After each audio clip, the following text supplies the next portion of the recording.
భగవద్గీత 156వ రోజు 38వ శ్లోకం.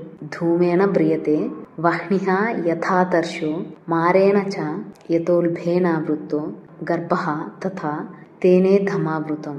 ధూమేన అవ్రియతే వహ్నిః యథా ఆదర్శః మలేన చ యథా ఉల్బేన అవృతః గర్భః తథా తేన ఇదం ఆవృతం.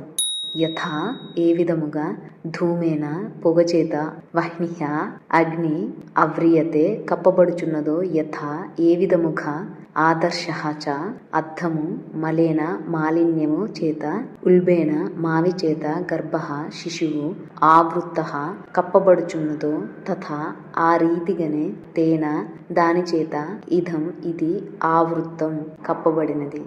పొగచేత అగ్నియు మురికిచే అద్దము మావిచే గర్భము కప్పివేయబడినట్లు జ్ఞానము కామముచే కప్పబడి ఉండును.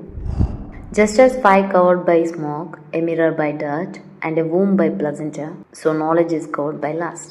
అగ్ని పొగతో అద్దం ధూళితో గర్భసంచి జరాయుతో కప్పబడినట్లే జ్ఞానం కామంతో కప్పబడి ఉంటుంది.